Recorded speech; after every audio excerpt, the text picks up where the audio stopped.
Are you interested in the unknown, unsolved, unseen? Then join us. I'm Frank. And I'm Sage. Every Monday as we look into the world's most perplexing mysteries. From the Yeti of the Himalayas to the UFO crash in Roswell. To the haunted halls of Eastern State Penitentiary.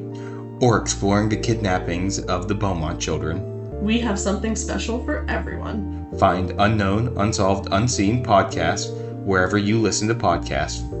And remember, to look for the unknown, the unsolved, and the unseen. Before we begin, we want to acknowledge that Down the Crooked Path is researched and recorded in Niagara Falls, Ontario, on the traditional territory of the Haudenosaunee, the Anishinaabe, and the Attawandaron, and the Mississauga of Credit First. This land has been home to Indigenous peoples for thousands of years, and we recognize their enduring connection. We are grateful to share these stories on their lands that carry their histories, and we encourage our listeners to reflect on the past, present, and future of the land they call home. Welcome, wanderers, to Journey Down the Crooked Path, a place where the stories are stranger, the shadows stretch longer, and the things that go bump in the night might just be listening. I'm Amanda Joy, your guide into the eerie, the forgotten, and the downright bizarre. Here, we step off the well-lit roads of Canadian Creepies and venture into the murky corners of history, folklore, and the unexplained, where the whispers grow louder and the truth is never quite what it seems. So let's take a deep breath, watch your step, and whatever you do, don't look back. Once you start down the crooked path, you never know what might follow. In the interior of New Brunswick, the forest doesn't break for much. The Dungarvon River runs through it, fast and cold, with spruce and fir crowding the banks so tightly that sunlight barely touches the ground. Logging camps were built where trees were the thickest, where the river could carry the cut timber downstream, and where the nearest town was days away by sled. These camps were never permanent. They were thrown together with whatever wood was closest, insulated with moss, and meant to last just long enough to get the job done. Men who worked there came from Renos and Miramichi, as well as other scattered settlements across the province. Some of them were hired for the season, others drifted in from other camps. They would bring wool blankets, caulked boots, and tobacco tins, and they slept shoulder to shoulder in bunk houses that smelt like wet wool and boiled tea. The cookhouse was the only warm place, and the cook was the only man who didn't swing an axe. He kept the fire going, fed the crew, and packed their lunches before dawn. The food was basic: bread, salted pork, and potatoes if they were lucky, and the work was brutal. Trees didn't fall easy in the winters. The saws would freeze, the horses strained, men would lose fingers and toes, sometimes more, to the cold. The forest around the camp wasn't quiet. It had its own sounds. Winds through the trees, ice cracking on the river, the distant snap of branches under something moving. At night, the bunkhouse settled into the low hum of snoring and coughing, boots drying near the stoves, the occasional grunt from someone dreaming too loud. Outside, the snow muffled most of it, but not everything. Sometimes there were noises that didn't belong to the camp. They came from somewhere beyond the tree line, from a place that no one had cleared. And the sounds didn't sound animal. They didn't sound like people. They were louder than a shout, sharper than a scream, and they came without warning and never stopped without a reason. It was a whoop. Since that day, so goes the world. Fearful sounds have long been heard. Far round the scene where lies the woodman's grave, whoops the stoutest hearts to thrill, yells the warmest blood to chill, sends terror to the bravest of the brave, till beside the grave did stand God's good man with lifted hand, and pray that he those sounds should not prolong, that those fearful sounds should cease, and the region rest in peace, where the dark and deep Dungarvon sweeps along. That passage is an excerpt from the Dungarvon Whooper, a poem written by Michael Whelan, often referred to as the Bard of Renos. It was first published in the late 19th century and remains one of the most widespread literary accounts of the legend. Wieland's poem helped solidify the story in New Brunswick folklore, capturing the fear and mystery surrounding the sound said to echo through the woods near a woodsman's grave. Dungarvon River has carried a tale for well over a century, and it's not the kind of story that gets softened with its retelling. It's tied to a lumber camp that stood deep in the woods, far from the towns and rail lines, where the only way in was by sled and the only way out was if the snow held. Men who worked there worked through the coldest months, cutting timber and hauling it to the river, living in bunkhouses built from the same trees that they were paid to fell. Named Ryan, came into the lumberjack group with the winter crew. He was young, Irish, and boisterous. He had this habit of letting out a whoop each morning before the sun came up, a sound that cut through the bunkhouse walls and got the men moving. It wasn't a joke or a ritual, just how he started the day. He cooked for the camp, kept the fire going, packed the lunch tins, and made sure that the tea didn't boil dry. He also wore a money belt and didn't hide it. The men could easily see it when he bent to stoke the stove or reach for the flour sack. Nobody ever asked about it, and he never offered any explanations to it. One morning, the camp boss said that he was staying behind. The rest of the crew headed into the woods with their saws and axes. Ryan stayed in the cookhouse, working through the usual routine. The fire was steady, the bread was rising, the lunch tins were packed on the table. When the crew returned to camp, the light was fading and the snow had thickened.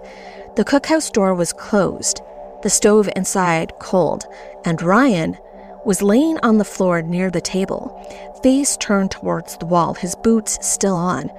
There was no sign of struggle, no overturned furniture, no blood. His coat was still buttoned, his hands were empty, and the money belt that he always wore was gone. The camp boss said that Ryan had taken sick and died suddenly. He didn't offer any more details behind that, and he certainly didn't mention the belt. He told them that there was no time to fetch help and no way to reach Restless or Miramichi before nightfall. The storm had already buried the trail and the wind was picking up, so the men didn't argue. They were cold, tired, and too far from anything that could make sense of it. They buried Ryan behind the cookhouse, in ground that was frozen solid beneath the snow. The axes weren't meant for digging, so the grave was shallow. They marked it with a cross made from split kindling and packed with snow tight over top the site. No rituals were read, no rites, no words spoken. The boss stood back while the others worked, and then the fire was lit again, and the men ate their supper in a somber quietness. The bunkhouse soon filled with its usual sounds, boots scraping against the floor, tin cups clinking, the stove randomly ticking as it settled. But that night, as the wind dropped and the forest stilled, came a sound from the dark. A single, bestial whoop. The sound came at once, then again, louder than before. It didn't carry like a voice. It didn't break like a scream. Instead, it tore through the trees with a force that didn't belong to anything living. The men sat up in their bunks, boots half-laced, eyes wide, waiting for it to stop. But it didn't. It moved through the forest, circling the camp, rising and falling in pitch until it felt like it was coming from every direction at once. The bunk hall walls did nothing to hold it back. The stove hissed, the fire dimmed, but the sound kept going. Some of the men stepped outside. Others didn't bother. They were too scared. They just grabbed what they could and left the camp behind. The trail was buried, the storm thick, but they were too afraid to wait for morning. They simply fled and didn't look back. The cookhouse stayed dark, and the grave stayed shallow, and none of the men returned. Years later, Father Edward Murdoch served the parish of Restless for most of his adult life. He was not a young man when the stories reached him, nor was he unfamiliar with the kind of talk that came out of the lumber camps. He had heard confessions from men who'd worked the river trails, buried more than a few who hadn't made it through the season, and knew the difference between a tale told over whiskey and one that carried some weight. The Dungarvon camp had long since been abandoned, but the sound hadn't gone with it. It was still being reported by trappers, hunters, by men who had no reason to make up tall tales. They spoke of the sounds, whoops that came at night, always from the same stretch of forest, always near the old cookhouse site. The noise was not a voice, nor was it animal. It wasn't anything that could be explained by wind or wildlife, and it always came from the direction of the supposed gravesite. Murdoch had heard enough to take it seriously. The grave had never been properly blessed. Ryan had been buried in frozen ground without rites, without a priest, without the prayers that were expected for the dead. The circumstances of his death were unclear, and the burial had been rushed, so Murdoch believed that the unrest might be tied to the lack of ceremony.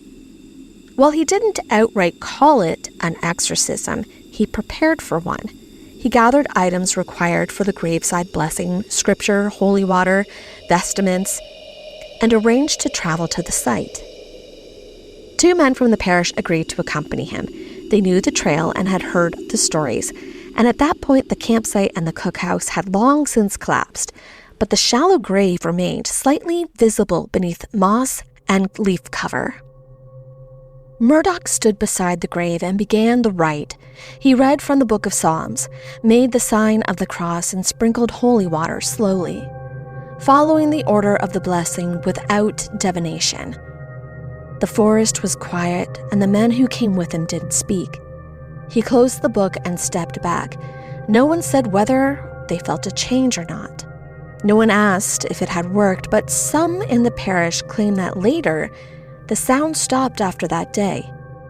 Others say they still heard it, this time faint and far off, but still coming from the direction of the river.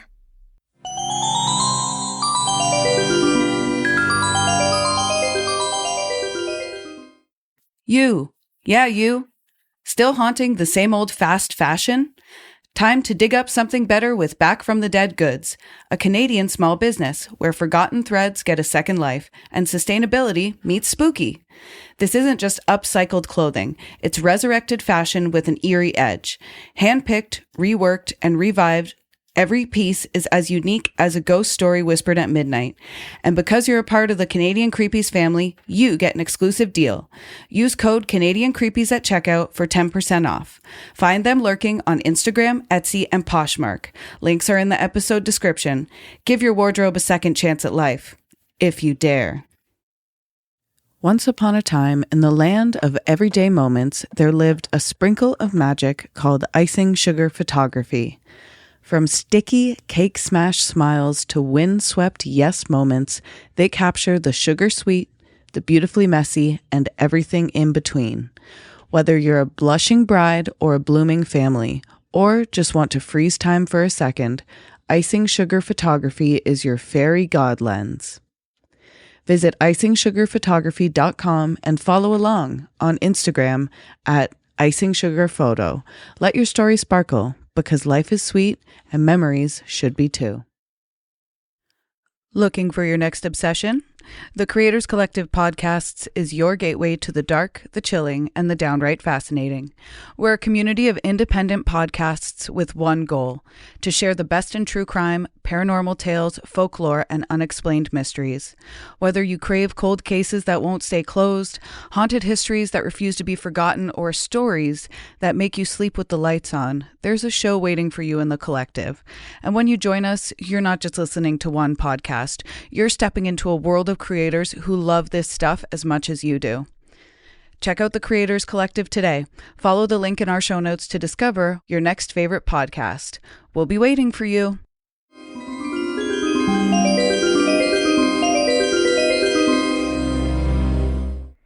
In the autumn of 1896, 2 men from a regional paper based in Chatham set out to investigate the persistent reports of strange sounds in the woods near the Dungarvon River.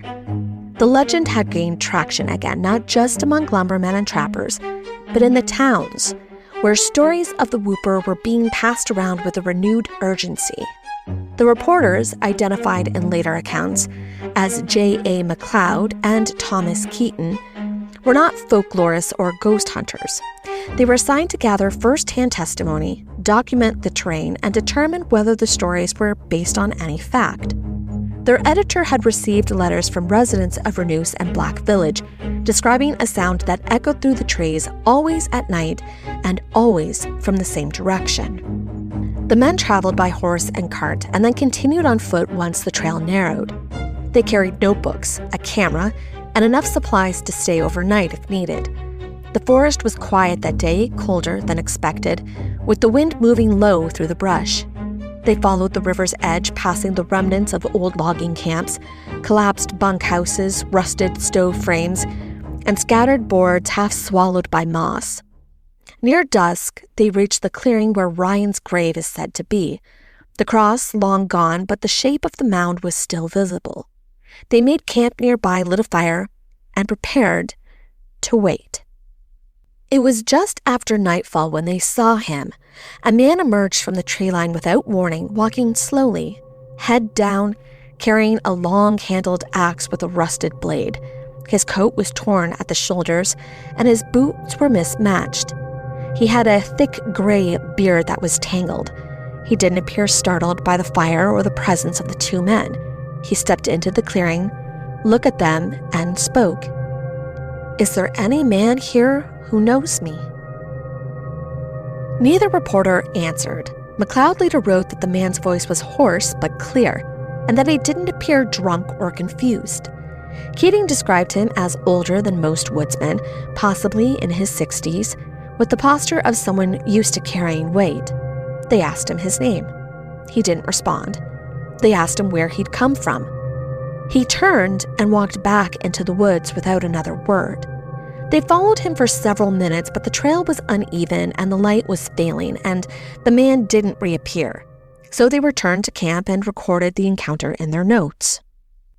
Whoever he was, the man was never seen again. No one came forward with a name, and there were no records that matched his description. The axe, if it was left behind, was never recovered. Keating and McLeod returned to Chatham and filled their reports, but neither pursued the story any further. The column ran once, published in a short column 2 weeks later, under the heading, "The Lost Man of Dungarvon," and then faded from circulation. In Restless and Black Village, the figure became known as the Lost Man.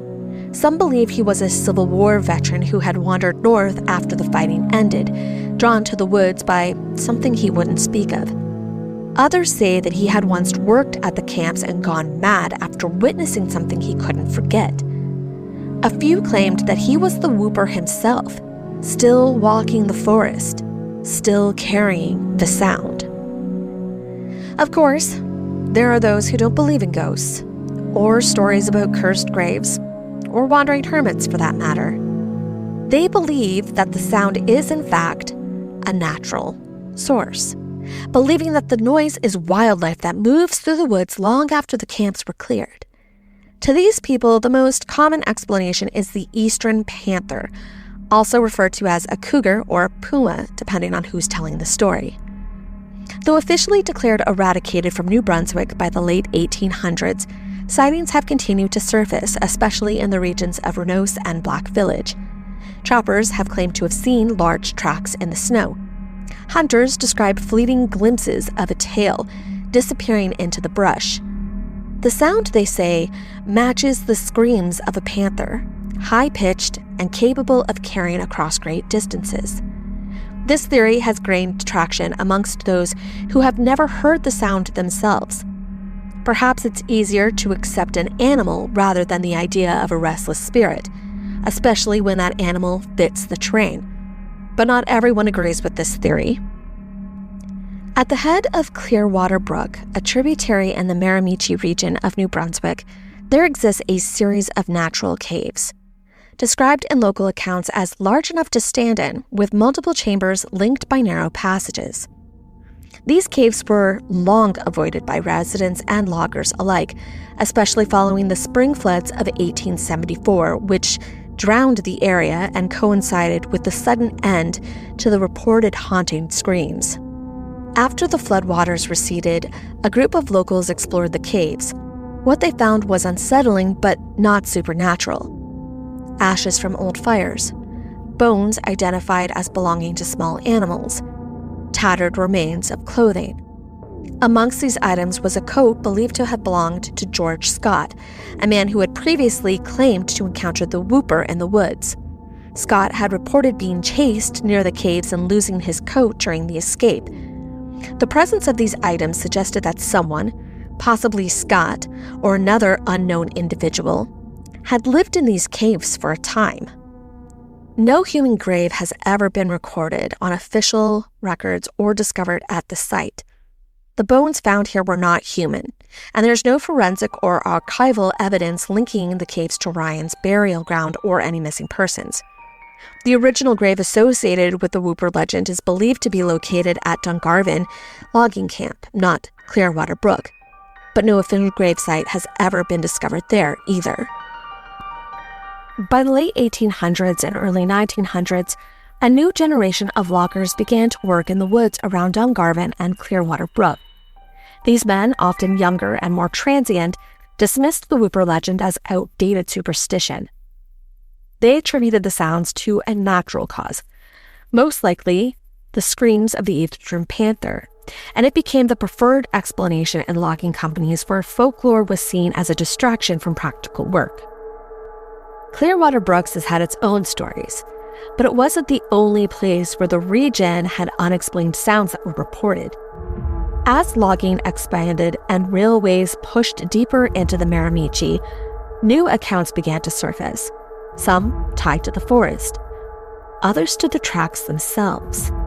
The Whooper legend always centered on the woods near Dungarvon River, but by the turn of the century, the sound was being heard in areas far beyond the original camp. It came from the riverbeds, from the ridgelines, and sometimes from a place where no graves had ever been marked. A few began to wonder if the source wasn't tied to Ryan at all.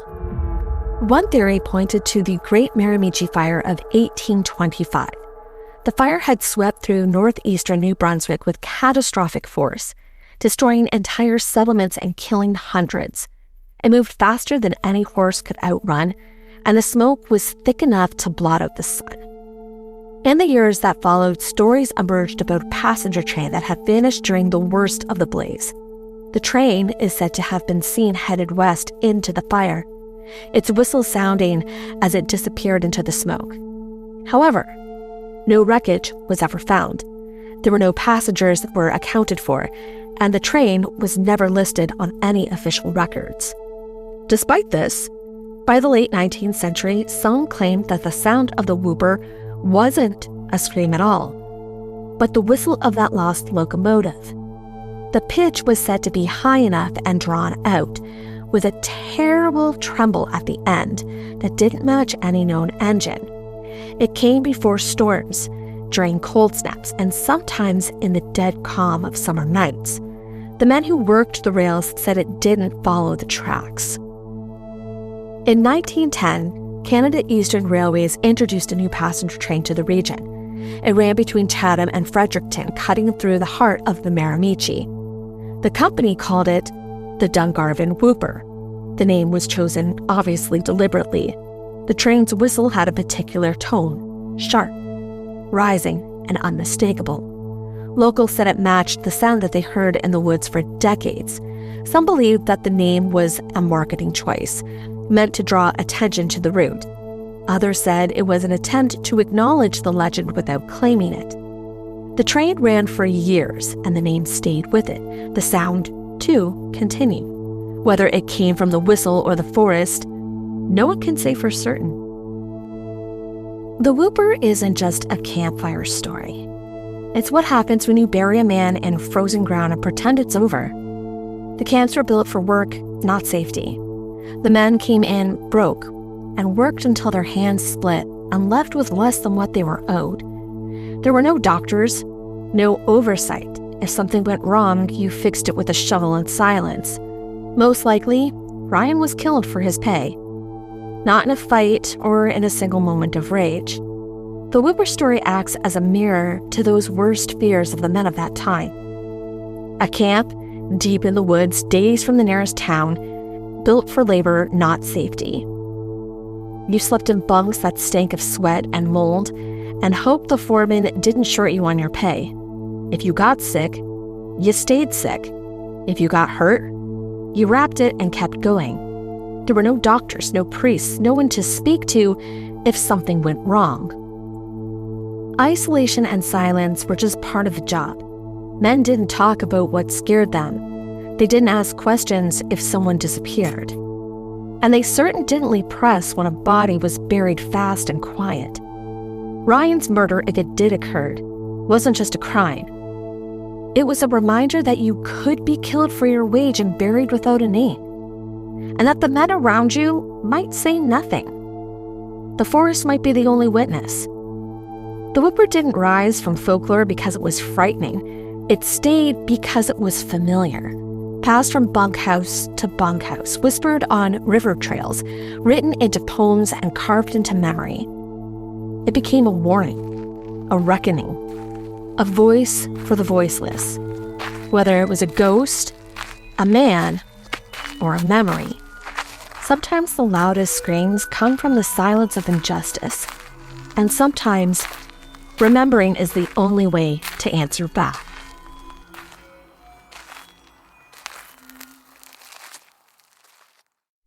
That was an eerie journey down the crooked path with Amanda.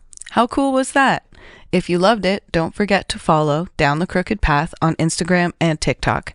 Amanda shares some really fun interactive content over there. And trust me, it gets even creepier. Down the Crooked Path is our sister podcast, and you can catch new episodes every Thursday wherever you get your podcasts. So if you're into the paranormal, folklore, and strange little corners of the world, we've got you covered.